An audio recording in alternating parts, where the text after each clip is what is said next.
bonjour et bienvenue à Pacte Pod. Alors moi c'est TK, l'américain de ce groupe d'amis réunis par le rugby et je suis très content d'être là avec le plus grand de notre pack, le magnum de connaissances rugbystiques, le deuxième ligne de 2 mètres de ancien Racingman, c'est Théodore de Saramis. Salut mon Théo. Oui, ne me flatte pas trop, TK. Sinon, je vais rougir et ça va même s'entendre à défaut de se voir. Donc, je suis tellement content d'être là avec toi ce soir pour parler un petit peu, notamment de rugby féminin. Exactement. Mais entre-temps, tu entraînes toujours les petits Normands à rouler dans le bout. Mais bien sûr, alors je suis plus que jamais, on est une école de rugby labellisée et figure-toi que comme je fais ça de façon plutôt intuitive depuis mes débuts, j'ai cédé aux sirènes de la fédération et je commence la semaine prochaine ma formation officielle pour être éducateur breveté. Donc la semaine prochaine, je passe la journée avec les apprentis éducateurs du territoire local et j'en suis super content, voilà. Bah, ça va être super. Bah, en plus de tes, je sais pas combien d'années d'expérience sur le terrain. Après, maintenant, tu auras le diplôme qui va avec. Et c'est très bien. En France, on aime bien les diplômes déjà. Mais c'est très bien. Bravo. On aime bien les diplômes et puis ça, c'est important pour les clubs en fait. Et je pense que c'est une des choses que la fédération ces dernières années a quand même vraiment bien faites.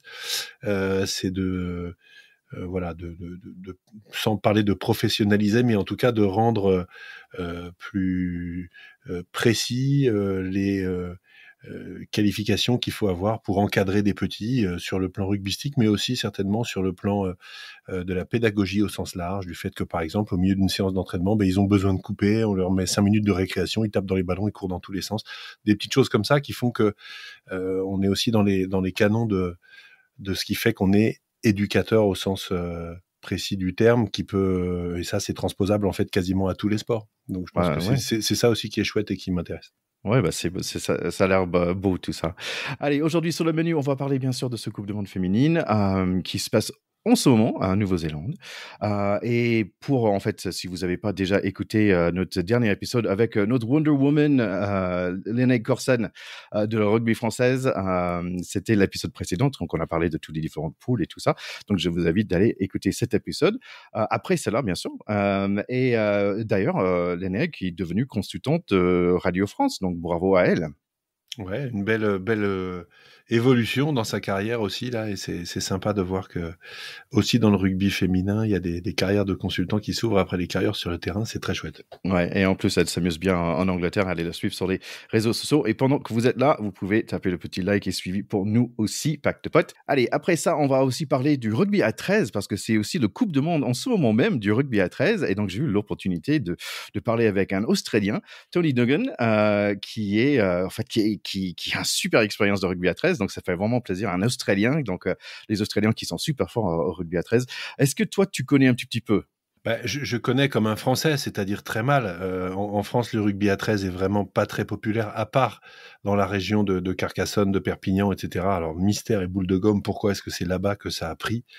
Je ne sais pas, mais en tout cas, les Dragons catalans sont dans le championnat européen de rugby à 13 et il y a une équipe de France de rugby à 13, mais c'est vrai que c'est un sport quand même assez confidentiel en France, alors que dans le monde anglo-saxon et britannique, et notamment en Australie et en Nouvelle-Zélande, au niveau national, c'est quasiment le sport numéro 1 aussi. Donc, c'est voilà, un sport qu'on connaît pas très bien. Il est un petit peu moins complexe, avec un petit peu moins de règles et quelquefois, je dirais, à regarder un petit peu moins varié quand même. Voilà. Mais voilà, j'aime, quand je tombe dessus, je regarde avec plaisir. C'est des gens qui ont souvent quand même la culture de l'impact, de la prise d'intervalle et c'est du costaud quand même. Ouais, c'est sûr. Tony a joué en Australie, il a aussi joué en Pays de Galles avec les Crusaders, et c'est là où il a fait la connaissance de notre ami Philippe Gardon, en Pays de Galles. Et après, il est revenu, c'est les Sangliers à Les Unions, et là, il a passé beaucoup de temps. Donc voilà, et où il est toujours, en fait. Donc, il va nous parler de tout ça. Mais maintenant, allez, on va parler de rugby féminin. Allez, le Coupe du Monde a démarré avec la France contre l'Afrique du Sud. Et là, la France a plutôt bien démarré avec une jolie victoire 40-5. On a démarré fort avec 3 essais en 15 minutes. La première, c'était petit essai de Filou Lorsansou de notre numéro 9. Le deuxième par le Vernière, notre centre. Et ensuite, il y avait un troisième par interception de Emily Boulard. Après, il fallait attendre 50 minutes avant que la France marque à nouveau. C'était toujours sans sou. Elle n'a pas peur et s'est lancée toute seule entre deux grands piliers Sudaf. Ensuite, un essai par Drouan et après un très très joli accent. Fall qui passe à Drouan qui fait un coup de pied dosé pour Johanna Griset. Joli essai. Donc, comme on l'a dit, ça finit 40-5. Oui, c'est l'Afrique du Sud dans le rugby féminin. On peut dire ça, je crois, sans être désobligeant et pas encore une grande nation de ce sport. C'est un pays où ça tarde un petit peu à prendre chez les filles. Ça viendra, c'est une certitude, parce que c'est un sport qui est vraiment en train d'éclore complètement au niveau mondial et dans les pays qui ont la culture rugby. Mais c'est un score qui dénote une différence de niveau assez réelle. D'ailleurs, les Sud-Africaines, dans le match d'après, ont perdu contre les Fidjiennes, qui avaient pris quand même 80 points contre les Anglaises. Donc ça situe aussi un petit peu cette victoire, qui est une victoire tout à fait honorable, mais contre une équipe quand même réputée plus faible. Voilà. Ouais. Mais on peut dire aussi qu'ils ont gagné beaucoup de respect sur l'internet, les joueuses d'Afrique du Sud, par rapport à leur solidarité et leur envie de jouer ensemble. Donc là, bravo à ce niveau-là. Oui, c'est vrai que première semaine, pas beaucoup d'étonnement en fait. L'Angleterre 84-19, quand même Fidji qui a marqué 19 contre l'Angleterre, c'est pas rien. C'est pas mal, oui. Nouvelle-Zélande contre Australie 41-17. Japon qui a bien battu, Canada qui a bien battu Japon 41-5. Et quelques petites surprises aussi. Italie qui a battu USA, qui était un peu favori dans leur poule. Moi, je le croyais pas trop. Et Italie, quand même, il monte en puissance aussi. Et une belle victoire de Pays de Galles, dernière seconde contre l'Écosse. Allez, on va parler tout de suite de ce France-Angleterre. Donc, j'ai pas bien mis mon alarme, donc j'ai raté les premières 12 minutes, pour être honnête. Donc, je mis la télé et malheureusement, c'est la sortie de censure, en fait, qui blessait. Il y avait 2 en avant par Boulard et après un KO de notre 8, Roman Manager. Donc, un début un peu difficile. Par contre, Roman Manager a été remplacé par Gaël Hermé, qui a fait un sacré match. Vraiment machine à plaquer. J'ai vu compter 3 plaquages dans les premières 90 secondes. Et notamment un qui a sauvé un essai. Si on revient sur le match, on accumule des pénalités contre nous, mais les Anglaises ne prennent pas les points. Elles cherchent l'essai, qui va logiquement venir par Emily Scarrett, qui est quand même une des meilleures joueuses du monde depuis plus de 10 ans. 7-0. 81 plaquages dans les premières 24 minutes pour les Françaises, ça fait beaucoup quand même. Oui, ça fait vraiment beaucoup, on va en reparler. On n'arrive pas à dérouler notre attaque pour l'instant et rebonjour, les Anglaises sont à nouveau dans notre 22. Mais Philopon, le 13, fait un très bon geste et nous chope le ballon. J'ai quand même l'impression qu'on fait un en avant tous les 3 minutes. Quelques mauvaises décisions par la suite et rebonjour, les Anglaises sont de retour dans le 22 avant le mi-temps, mais on a un paire de centres qui aime plaquer. On échappe en donnant que 3 points, 10-0 pour le mi-temps. Deuxième mi-temps, on démarre plutôt bien, mais on est quand même sous pression. 50 minutes, le 11 Rose nous fait un peur bleu, mais on avance pour elle. 53 minutes, les Anglaises campent chez nous. Pénalité et ne prennent jamais les points, les Anglaises. Elles se sentent en force. Elles marquent ou presque par Cocaine, qui n'arrive pas à aplatir. Cocaine qui s'est un peu chauffé. Calm down, calm down. Ouf, on arrive à avoir un peu le ballon, mais 2 touches perdues et on est de retour dans notre 22. Pénalité contre nous, elles prennent les points cette fois-ci, les Anglaises, 13-0 avec 20 minutes à jouer. Et magnifique l'essai qui va suivre, coup de pied super bien dosé du Drouan dans les mains de notre 14 qui donne à Gaël Hermé qui fait un super match, 13-7. Never more than 8 points by France against England in a World Cup, mais les Fidjiennes, ils ont marqué 19 la semaine d'avant, tout est possible. On échange un peu les coups de pied et la pilier anglaise Butterman, moi j'ai pensé c'était écrit l'homme de beurre, mais c'est pas ça. Elle se chauffe un peu. Ndaya a fait son super entrée pour faire plaisir à notre Charlie. Et 6 minutes de la fin, Vernet, le centre, a fait un super plaquage sur Scarrett. On récupère le ballon, mais en avant de Marion Ménagère, toute seule dans son couloir. Belle poussée de notre mêlée, mais notre jeu de pied, dans les dernières 4 minutes, j'ai pas trop compris. On redonne le ballon aux Anglaises. Là, il faut un peu de French flair pour gagner ce match, mais c'est plutôt le stay calm et fait à molle par les English qui gagnent 13-7. Un match un peu frustrant, mais un peu encourageant aussi pour la France. Oui, ce qui est important, c'est quand même de mettre en perspective le fait que les Anglaises dominent le rugby féminin depuis ces dernières années de manière assez nette. elles en sont, je crois, sur une série qui a dépassé les 25 matchs d'affilée sans défaite. Donc, on peut vraiment avoir deux lectures sur ce match. Il y a une lecture qui est celle par laquelle je vais commencer, qui est la lecture négative, c'est qu'on a perdu. On a perdu ce match qui était sans doute gagnable, parce que quand on perd 7-13, on se dit qu'on aurait pu gagner. Bon. On a perdu, et franchement, sur le déroulement du match, on ne méritait pas de gagner, tant les Anglaises ont eu la main sur le ballon pendant tout le match. On a très rarement réussi à mettre notre jeu en place. À part cet essai super chouette, jouer le petit coup de pied de Caroline Drouin, la récupération, la course, le soutien pour l'essai, etc. Franchement, c'est un essai de rêve, qui en plus a eu le mérite de nous faire y croire un petit peu, parce qu'on revenait à portée de fusil sur les Anglaises. Mais les Anglaises ont quand même dominé de la tête et des épaules. Elles ont été souvent en position de marquer, donc le score aurait pu être plus lourd. Et ça, c'est la lecture négative. Maintenant, il y a une lecture positive qui est extraordinaire. C'est que ces filles ont montré des valeurs de combattantes exceptionnelles. C'est-à-dire qu'elles ont repoussé ce rouleau compresseur anglais qui avait passé 80 points au Fidji la semaine d'avant. Pendant tout le match, les vagues d'assaut d'attaque des Anglaises étaient quand même costauds. C'est quand même pas n'importe quoi comme équipe derrière. On va pas refaire toute la compo, hein, mais quand tu as derrière Roland Scarat au centre, l'arrière Kildune, Infante à la mêlée, etc. Enfin, c'est quand même du très très costaud, cette équipe. Et franchement, les Françaises n'ont absolument pas rougi dans la confrontation physique et dans le fait que c'était un duel où on se regardait les yeux dans les yeux, complètement d'égal à égal. Voilà, il n'y a pas eu de domination de la tête et des épaules comme une équipe qui roule sur l'autre. Ce que j'ai trouvé, c'est que notamment à des moments clés en deuxième mi-temps où on aurait pu repasser devant, quand on a eu des touches à jouer avec le ballon à nous dans leur camp, quand on a eu une ou deux fois des séquences favorables avec des jeux au pied à aller trouver sur pénalité, etc., on a été faible techniquement sur des moments clés, notamment en touche. Et on n'a jamais pu mettre notre jeu en place avec ça, à cause de ça, parce que les Anglaises ont récupéré les ballons.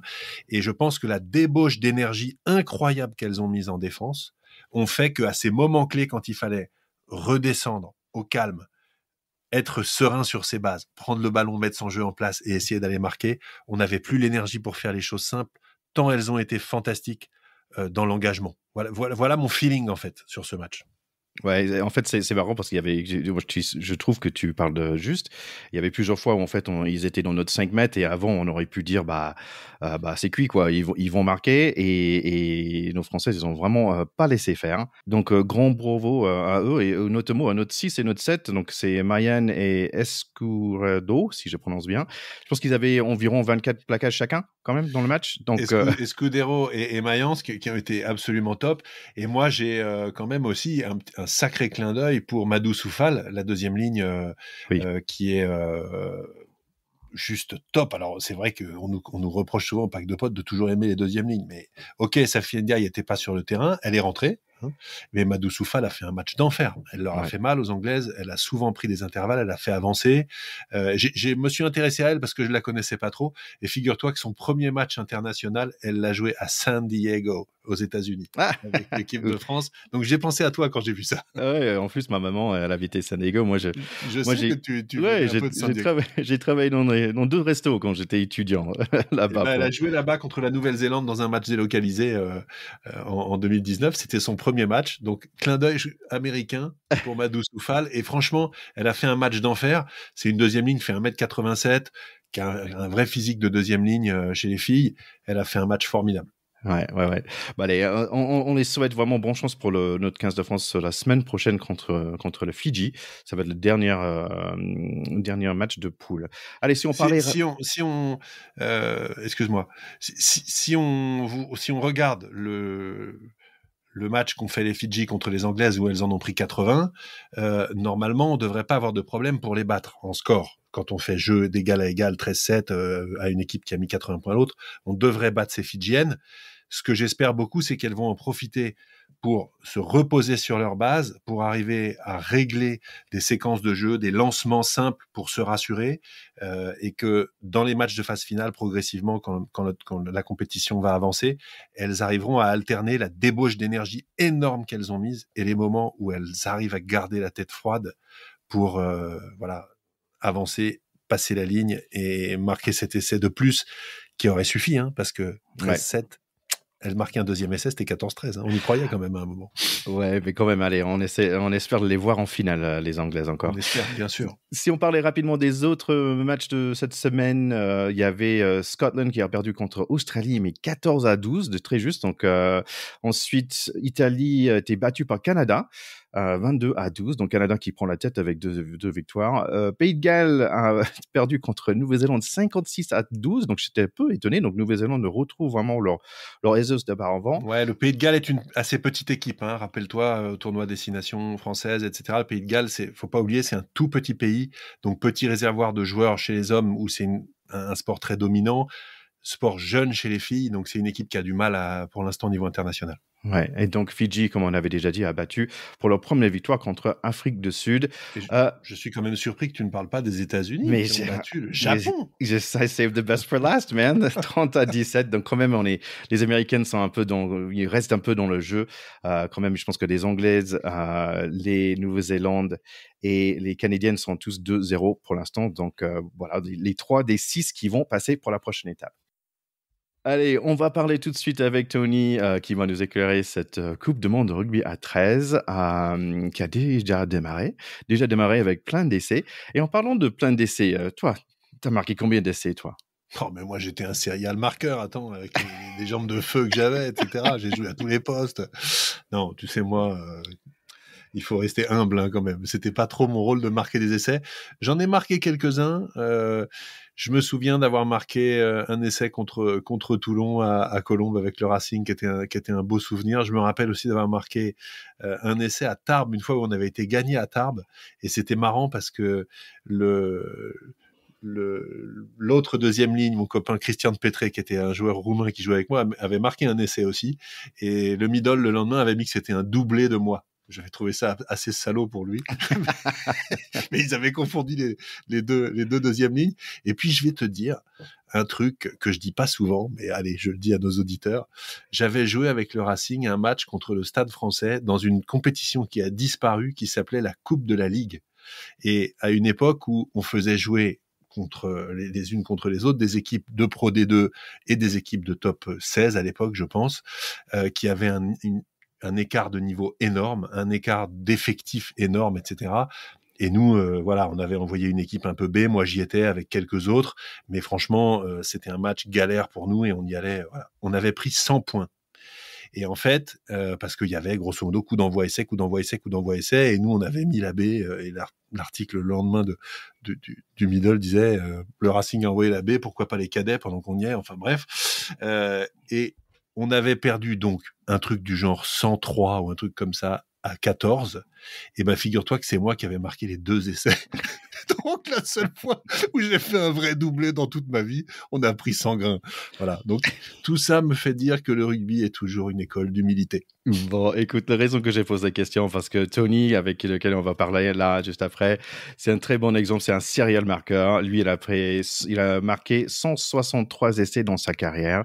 C'est presque un par match pendant qu'il jouait. Je pense qu'il a joué 171 matchs ou quelque chose comme ça, avec 163 essais. C'est des stats à la Mbappé, ça. C'est incroyable. Allez, on va parler avec lui tout de suite.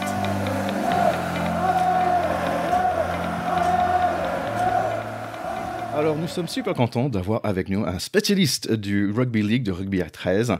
Alors, c'est Tony Dugan. Salut Tony, comment ça va? Bonjour TK, très bien, merci. À toi?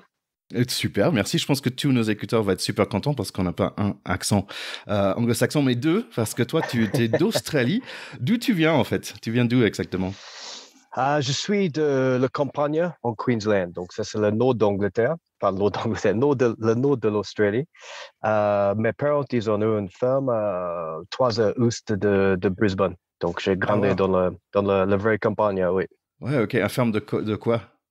C'était des élevages de bœufs et le chevaux à course. cheval de course. Ah ouais, carrément. Ok, donc Ouais. t'as grandi dans une ferme alors. Oui. J'étais un vrai, oui. Donc, oui, il n'y avait pas grand-chose là-bas. C'était le rugby à 13 et le vache. Et c'est tout. Ouais, c'est sympa. Écoute, c'est plutôt là-bas, tu parlais de rugby des 13, en fait, c'est plutôt ça, le rugby de base, plutôt que le 15. Oui. Là-bas, le rugby à 13, il est bien beaucoup plus connu que le rugby à 15. Ça dépend de la région, mais en Australie, les deux sports les plus populaires, c'est le rugby à 13 et le football australien, qui c'est comme le Gaelic football qui joue en Irlande, mais c'est un mélange entre le foot et le rugby. Ouais. Mais Avec un peu de basket. ouais, un peu de ça. Donc, c'est différent. On porte le ballon et on plaque comme le rugby, mais on marque pas des essais. Il y a le but comme le foot. Ouais. Donc, c'est un peu différent. C'est marrant, j'étais en Irlande cet été et j'ai vu le final du Gaelic football. Et donc Oui. j'étais un pub avec mon fiston. C'était magnifique. J'ai adoré. J'ai pas tout compris, mais vraiment c'était très spectaculaire et très sympa. Et j'ai des souvenirs de regarder de Australian Rules Rugby quand j'étais étudiant à l'université. Et on regardait ça sur ESPN à minuit pour s'endormir. Et c'était trop chouette à regarder quand même. Très spectaculaire et ça plaque bien aussi. Oui. C'est différent parce qu'il y a l'action qui arrive de tous les sens. En rugby, plus ou moins, l'adversaire est en face. Donc, le foot australien, oui, c'est complètement différent. Mais oui, c'est un bon sport aussi. Donc pour toi, le rugby à 13, c'était un choix naturel par rapport au 15. Mais est-ce que tu jouais aussi aux Australian Rules?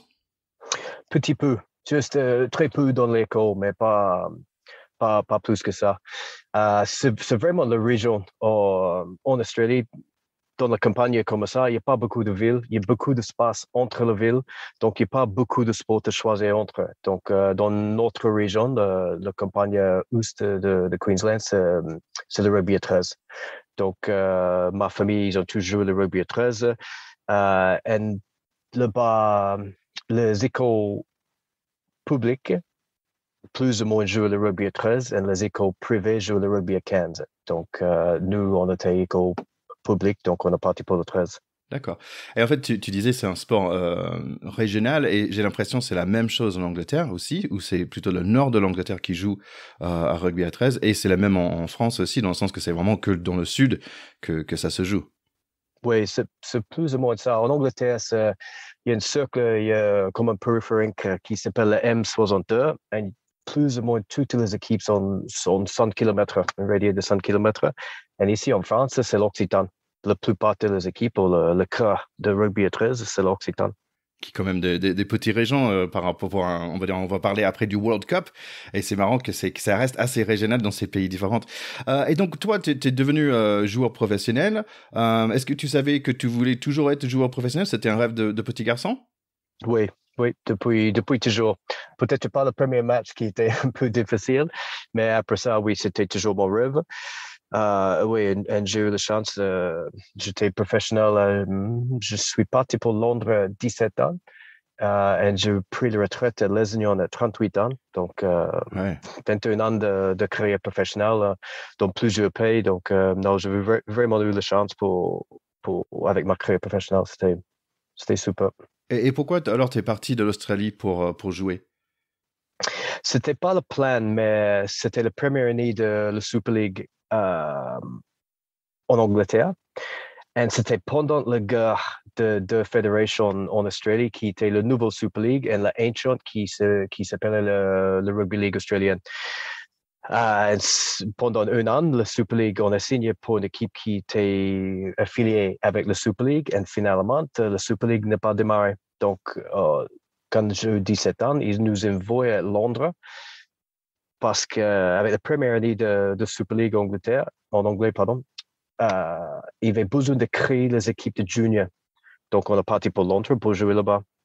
Et là, en fait, donc juste pour placer un peu le Super League aujourd'hui, il y a 12 équipes, il y a 10 équipes qui sont anglaises, comme tu dis, bah, dans cette petite couronne là-bas, et après il y a 2 équipes françaises. Oui, c'est bien ça. Oui, tous dans le nord, il y a les 2 équipes en France maintenant qui est très important pour l'équipe nationale. Et après, ils ont essayé de faire plusieurs autres équipes d'expansion. Il y avait Paris Saint-Germain en 1996 et 97. Et aussi, je joue pour une équipe qui s'appelait les Crusaders de Celtic, ou les Celtic Crusaders, on était au Pays de Galles pendant 3 ans. Ouais, et en fait, c'est là, donc j'ai besoin de dire un petit coucou à Philippe Gardon, parce que c'est lui qui nous a mis en contact. Donc Philippe Gardon qui a passé plusieurs fois sur l'émission quand même pour parler de NFL et son expérience chez moi, aux Carolina Panthers et the Redskins. Et aujourd'hui, il travaille, bien sûr, il est responsable de la préparation physique à Stade Rochelet. Donc tu l'as rencontré là-bas en Pays de Galles? Oui, c'était bien ça. C'était 2008. On était en championnat 1 en Angleterre. C'était la dernière année avant qu'on a monté en Super League. Oui, et Philippe, il est venu direct de la NFL. Oui, c'était un monstre. Il était un monstre. Physiquement énorme. Ouais, il est toujours impressionnant, je trouve. Ouais, c'est marrant, c'est quand même magnifique le sport parce que c'est un Australien et un Français qui se rencontrent en Pays de Galles. C'est assez chouette comme histoire. Oui, c'est bien ça. C'est exactement ça. Non, oui, grâce au rugby à 13 ou n'importe quel rugby, n'importe quel sport, on a des amis un peu partout dans le monde maintenant. Oui. Ouais. Donc toi, j'ai l'impression que tu étais un marqueur né parce que ta moyenne, il me semble, c'est environ un essai par match, qui est quand même, je dirais, super fort. C'est quoi ton atout, en fait, ton pouvoir magique sur le terrain? J'étais jamais trop grand, donc j'étais 70 cm, 80 kilos plus ou moins, donc pour survivre sur le terrain, c'était plus la vitesse et l'agility. Mais après, j'étais une vraie chasseur d'essais. Je marquais pas mal d'essais. J'étais toujours jamais trop loin de le ballon. Donc, comme ça, grâce souvent à la meilleure action de mes coéquipiers, moi, j'étais là le dernier moment pour marquer l'essai. Et donc voilà, tu as suivi le rugby qui t'a ramené en France aussi. Oui, donc c'était le fin de contrat de Pays de Galles en 2009. J'ai toujours le rêve de jouer en France. À l'époque, je pense que c'était 94.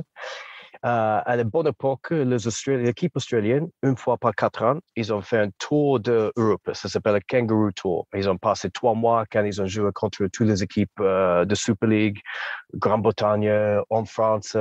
Et je me suis levé 3 ou 4 heures de matin en Australie pour regarder l'équipe d'Australie jouer contre la France. Et je voudrais dire que c'était Villeneuve, mais je ne suis pas sûr. Mais ils ont joué dans la neige. Ah ouais. Donc, la neige, oui, il y avait des joueurs australiens qui ont joué dans le jogging. Et j'avais toujours ce souvenir. Donc, oui, toujours l'envie de venir en France pour essayer le rugby à 13 et pour goûter, bien sûr, la culture française. Ouais. Donc, en 2009, j'ai décidé de venir. J'ai signé Les Unions pendant pour une saison en pensant qu'après ça, je vais rentrer en Australie parce que j'ai déjà 31 ans. Mais la première saison, ça s'est très bien passé. On a gagné le double, donc le championnat plus la coupe pour la première fois dans l'histoire de Football Club Les Unions. On a gagné le premier double, donc j'ai re-signé pour une deuxième saison. Et on a encore gagné le double, donc j'ai re-signé pour le troisième. Et finalement, j'ai joué 7 saisons de plus. Ah ouais. Donc, c'était pas le plan, mais c'est fini comme ça. Et entre-temps, j'ai rencontré ma femme et après, je ne suis jamais reparti. Ouais, c'est difficile de partir de la France, je trouve. Moi aussi, je suis bien ancré ici. On est bloqué, oui. Ouais, moi j'aime bien. Et c'est marrant parce que en fait, je savais pas où c'était, donc j'ai regardé sur le plan. T'es plutôt bien placé, surtout au niveau de vin. T'es pas loin de Carcassonne, Narbonne, Béziers, Perpignan. C'est un super coin par là-bas. Oui, c'est très bien. Non, on est bien. C'était une bonne région. Les gens sont très accueillantes. On a passé de très bons moments ici. Ouais. Après, moi, j'ai la belle famille qui habite ici, donc c'est plus facile. Et là, donc, tu commences à jouer au rugby en France. Tu restes. C'est quoi le niveau de rugby à 13 ans en France, en fait? C'est entre championnat 1 et championnat 2 en Angleterre, je pense. Parce que à mon époque, l'équipe qui a gagné le championnat français a joué l'année d'après, l'année prochaine, dans la Coupe d'Angleterre. Et on a rentré stage 3 ou 4, je ne sais plus exactement, mais on a toujours joué contre les équipes de championnat 1 ou championnat 2. Et oui, on s'en sortait bien. On a gagné plusieurs matchs là-bas. Donc, ouais, je veux dire entre le championnat 1 et le championnat 2. D'accord, donc on va parler aussi de l'équipe de France juste après, parce que l'objectif en fait de ce petit entretien, c'est d'apprendre un peu par rapport à ce sport, le rugby à 13, et parce qu'on a ce Coupe de Monde très bientôt.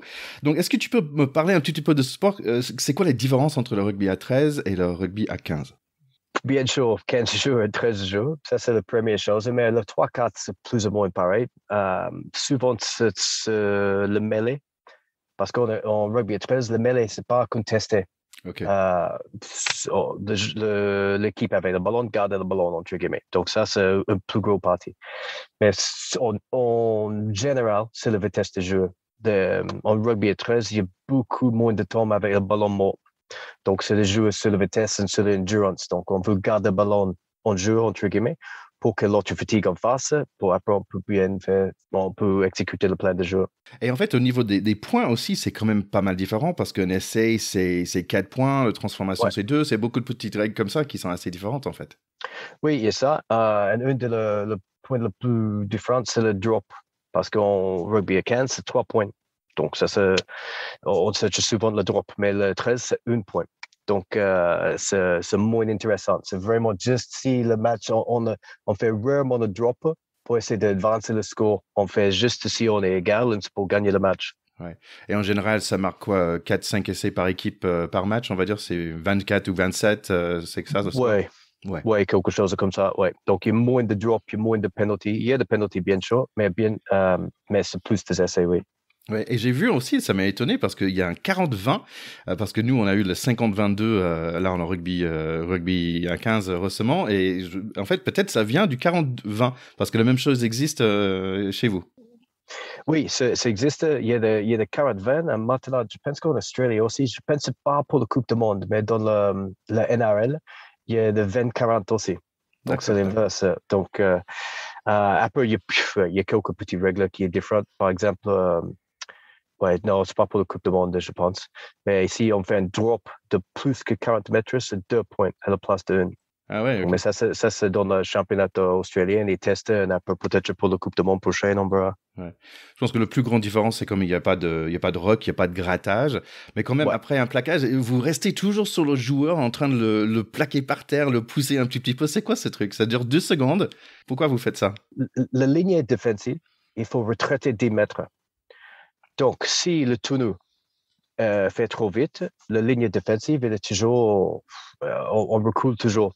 Et c'est ça comment gagner le match souvent. C'est la vitesse de tonneau. Le jaune qui peut contrôler, on appelle ça le rock, qui peut contrôler la vitesse, gagne un peu plus de temps en défense ou même en attaque. Et comme ça, c'est plus facile d'attaquer contre une ligne défensive qui recule. Ok, donc en fait, c'est pour donner un peu de temps à tes coéquipiers de reculer les 10 mètres. C'est exactement ça. Après, c'est la petite technique parce que normalement, quand l'attaquant est au sol, on n'a pas le droit de lutter. Mais il y a toujours la technique pour gagner un peu plus de temps parce que dans le sport professionnel, une demi-seconde, c'est une éternité. Donc, ouais. Donc, c'est toujours ça, c'est de trouver juste la limite qu'il n'y ait pas de pénalité, mais qu'on ne lève pas trop vite non plus. À la Richie McCaw, quoi. Ouais.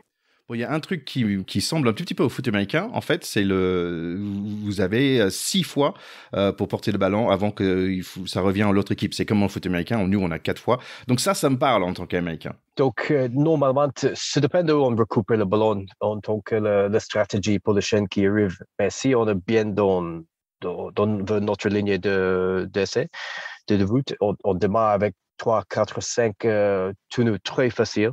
Facile, simple quand il y a des événements qui prennent le ballon avec un peu de soutien. Et après, on essaie de taper loin. On essaie le 5e, 4e ou 5e tournoi pour gagner le mètre. Et après, on fait l'autre équipe fait pareil jusqu'à on gagne plus de mètres. On approche l'autre ligne quand on commence l'attaque avec le ballon. Et est-ce qu'il y a comme en 15 ce côté de drop kick ou up and under, les passes transversales et tout ça, ça existe aussi? Oui, ça existe, mais pas au milieu de terrain. C'est plus pour marquer des essais. Mais grâce au football australien, les Aussie Rules, le joueurs de rugby à 13 maintenant sont très forts pour sauter sauter en l'air et attraper le ballon dans les deux mains, pas sur la poitrine comme à la poker. Donc, ça se devient depuis des années, c'est la partie de le sport peut-être qui a évolué le plus. Le coup de pied très précis, et après les LL ou le centre qui viennent au fond, qui sautent 2 mètres en l'air pour attraper le ballon pour marquer l'essai. Ouais, et c'est assez spectaculaire aussi. Ouais. Allez, si on parlait de ce Coupe de Monde, et en fait, la première Coupe de Monde, j'étais choqué, c'était en 54 quand même. Donc, c'est le 16e Coupe de Monde.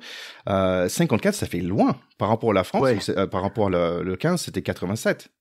Oui, le premier, l'Australie a gagné, c'était la France qui était deuxième place deuxième.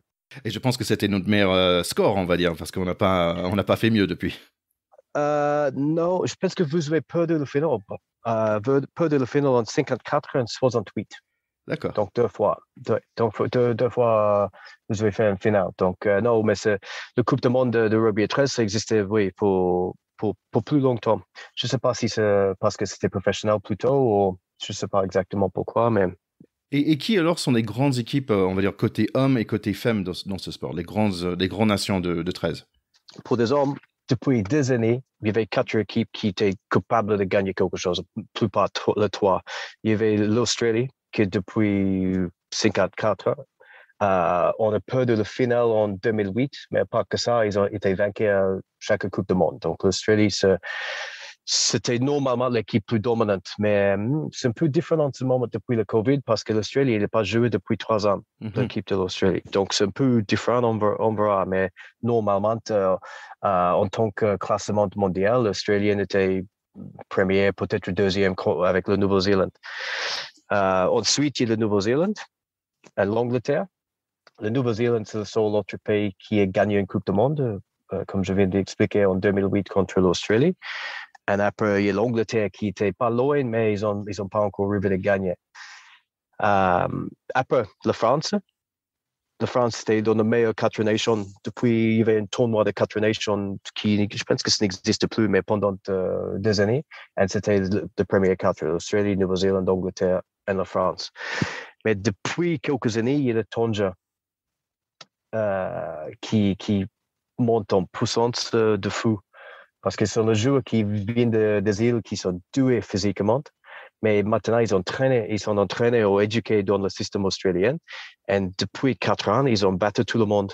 Ah oui. Donc depuis la dernière Coupe du Monde, ils ont fait une très belle Coupe du Monde, mais encore plus, depuis ça, ils ont gagné, ils ont battu l'Australie, l'Angleterre, France, Nouvelle-Zélande, tout le monde. Donc ça va être intéressant de voir pour voir cette Coupe du Monde, qu'est-ce qu'ils peuvent faire, parce que l'effectif qu'ils ont, c'est très fort. Donc le Tonga, c'est peut-être le petit pépite à regarder. Tiens, on va parler des différents groupes. Donc en fait, il y a 4 groupes, et dans chaque groupe, il y a 4 pays. Et donc les 2 premiers pays, c'est eux qui vont sortir, on va dire, pour les playoffs. Dans le groupe 1, est-ce que tu peux me dire qui va sortir? Donc il y a Angleterre, France, Grèce et Samoa. Oui, je pense qu'Angleterre en première. La chose qui va être très intéressante pour la France, c'est entre la France et le Samoa. Parce que Samoa, c'est un peu comme le Tonga, et il monte en puissance grâce au nombre de joueurs qui jouent dans les équipes australiennes, dans la NRL. Donc, ça va être compliqué parce que pour la France, les dernières 3 Coupes du Monde, c'est pas top. C'est pas top et c'est pas de très bonne performance. Mais cette année, c'est un très bel effectif.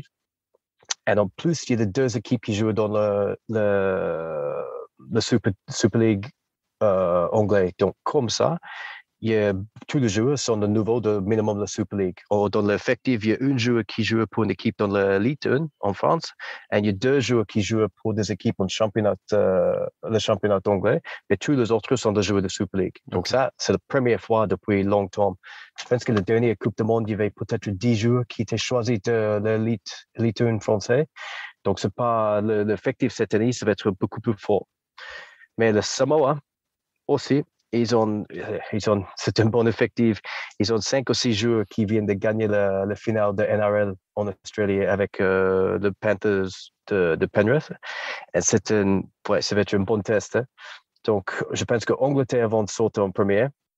Après, entre France et Samoa, il y a le cœur qui dit France. Le tête qui dit peut-être Samoa. Ouais, Donc, ça va dépendre un peu des conditions de météo en Angleterre aussi. Parce que quand tu joues dans le nord d'Angleterre, par le temps, on arrive mi-novembre, au début novembre, avec le pluie, avec le terrain bien boué, on verra comme le Samoan, comment il arrive les jeux avec ça. Ouais, les Samoa, je sais, en 15, ils font toujours peur parce qu'ils sont 1m95 avec 120 kilos et ça va vite. C'est ça. Donc, ça va être C'est intéressant. exactement ça. Donc, allez, on passe à groupe B. Donc, il y a Australie, Fidji, Italie, tiens, et Scotland. Oui, donc l'Australie va sauter en première. Et après, c'est un peu en course entre Fidji et le Scotland. Les Fidji sont des joueurs très doués, mais Scotland, l'Écosse, ils ont un effectif qui est impressionnant cette année. C'est un peu pareil, ils ont tous les joueurs au niveau. Donc là, je pense que ça va être Scotland, juste parce que c'est joué dans le nord d'Angleterre. Donc, moi, je vais dire l'Australie et le Scotland pour groupe B. Bon, les Fidji sont déjà bons en 7, il peut laisser le 13 à quelqu'un d'autre. Allez, groupe C, on a Irlande, Jamaica, Lebanon, et New Zealand. Donc, c'est intéressant de voir ces deux équipes qu'on voit pas dans le 15, en fait. Oui, c'est ça. Donc, en cours, le premier, c'est New Zealand.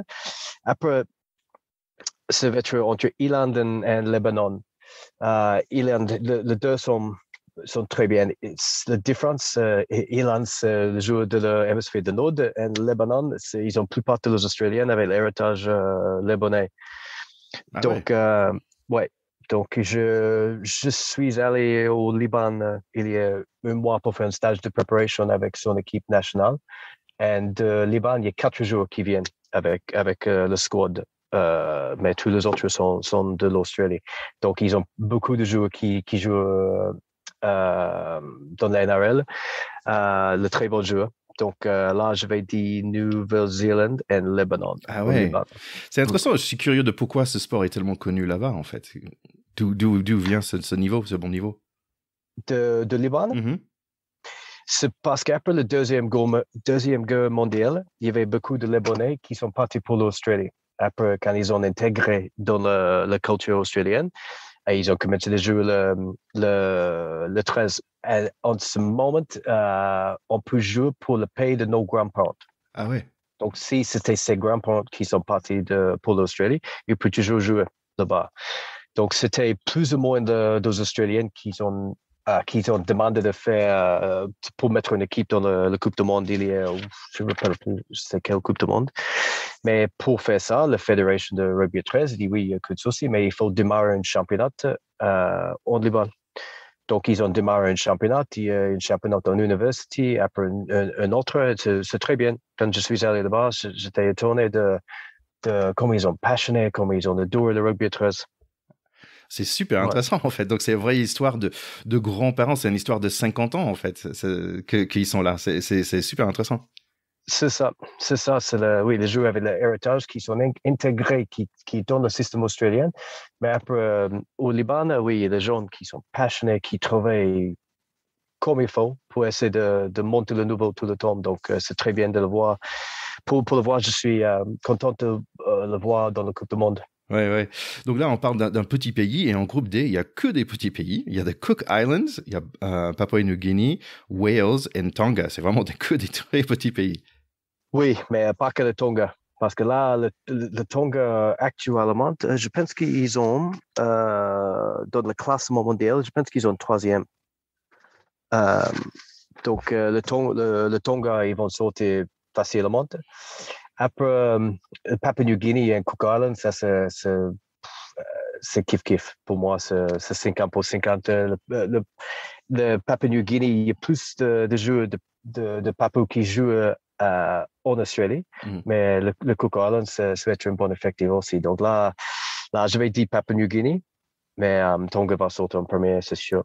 C'est marrant parce que j'ai regardé pour préparer, j'ai regardé juste un plan de Australie et j'ai oublié que bon, les Nouvelle-Zélande est proche, on va dire, mais Papouasie-Nouvelle-Guinée, c'est pas loin non plus, c'est à côté, c'est le voisin d'Australie. Oui, en ce moment, maintenant, l'équipe de Papouasie-Nouvelle-Guinée joue dans le réserve de la NRL. Donc, ils jouent dans le Queensland Cup, qui est le meilleur championnat en Queensland, qui est comme une réserve pour la NRL. Et l'équipe de Papou Papou, ils ont joué dans le championnat depuis 3 ans, 4 ans maintenant. Donc, chaque semaine, il y a soit l'équipe qui vient en Australie, ou soit une équipe australienne qui va en Papou. Donc, ça, forcément, ça aide pour monter le niveau. Ah oui, c'est sûr. Bah tiens, c'est intéressant parce que dans la part je passe au côté femmes aussi, parce qu'il faut dire, il y a une chose, donc là, c'est à la fois, c'est le Coupe du Monde des hommes pour le 13, c'est le Coupe du Monde des femmes pour le 13, mais aussi c'est le Coupe du Monde de wheelchair rugby, donc c'est en fauteuil roulant, donc c'est intéressant parce qu'il y a tout ça en même moment. Mais là, on va parler des femmes et il y a plus ou moins des mêmes équipes. Donc, dans le pool 1, on a England, Brésil, Canada et Papua-Nouvelle-Guinée. Ouais. Pour les femmes. Donc, à ton avis, est-ce que c'est un peu les mêmes? Est-ce que c'est toujours des Australiens, des Nouveaux-Zélandes, des Anglaises qui sont fortes? Oui, plus ou moins. Ouais. Je pense que la première Coupe du Monde pour les femmes, c'était depuis 2000. Ou c'était en 2000. Donc, il y avait 5 Coupes du Monde. Nouvelle-Zélande ont gagné 3 et les Australiens ont gagné l'autre 2. Donc, en mon avis, oui, ça va être pas trop loin de ça en cours. France, en classement mondial, en ce moment, ils ont 5e. Donc, on peut souhaiter au minimum pour une demi-finale. D'accord. Si on regarde le groupe, donc groupe 1 pour les femmes, c'est Angleterre, Brésil, Canada et Papua-Nouvelle-Guinée. Donc, j'imagine c'est Angleterre, Papua-Nouvelle-Guinée. Oui, je suis d'accord, ouais. Groupe B, donc c'est Australie, Cook Islands, France, Nouvelle-Zélande. En fait, c'est le groupe le groupe de la mort, là. Ouais, c'est ça. Le problème pour la France, c'est le groupe. S'ils étaient en groupe A, c'était très possible qu'ils fassent une demi-finale, mais là, ils vont soit besoin de battre l'Australie, soit la Nouvelle-Zélande pour prendre sa place. Donc, ça va être pas facile. Donc, qui est-ce que tu vois dans le final pour les femmes? Parce que là, l'Australie et la Nouvelle-Zélande, parce qu'ils jouent dans la demi-finale différente, je pense, non? Ça devrait être le cas. Ils devraient se retrouver s'ils passent tous les deux, ouais. Donc, Australie, Nouvelle-Zélande, et j'imagine que tu vas dire Australie qui va gagner. Je sais pas, parce que les deux équipes en cours, c'est très fort. Depuis un petit moment, le NRL, le championnat en Australie, il y a un championnat professionnel pour les femmes. Donc, ça se monte le niveau comme tout le professionnalisme, quand ils peuvent s'entraîner tout le temps. Maintenant, quand je regarde le match de rugby à 13 féminin, c'est incroyable. Donc, les deux, il y a beaucoup de joueuses Nouvelle-Zélande et Australie qui ont le contrat professionnel maintenant. Donc, ça, c'est un gros avantage contre les autres pays ou les autres équipes. Ouais. Mais, je vais dire l'Australie avec le cœur. Donc, pour les hommes, est-ce que ça va être la même finale, Australie-Nouvelle-Zélande? Je pense que oui. Ouais, mais là, je ne sais pas, parce que là, honnêtement, je pense que Tonga peut faire quelque chose de très intéressant. Parce que Tonga va jouer en quart de finale. Tonga va jouer soit contre la France, soit contre le Samoa, normalement. Si France arrive en quart de finale, il va tomber contre le Tonga. Et après, en semi-finale, ça va être normalement, à mon avis, Angleterre contre le Tonga. Et je pense que Tonga peut battre Angleterre. Donc, s'il fait son meilleur match. Donc, si c'est comme ça, parce qu'Australie tombe contre Nouvelle-Zélande dans une demi-finale. Ouais. Avec le groupe. Donc, soit Australie, soit Nouvelle-Zélande, soit Nouvelle-Zélande s'avance de demi-finale 1. Demi-finale 2, ça va être Angleterre contre Tonga, je pense. Donc, je pense que la finale peut être bien l'Australie contre le Tonga.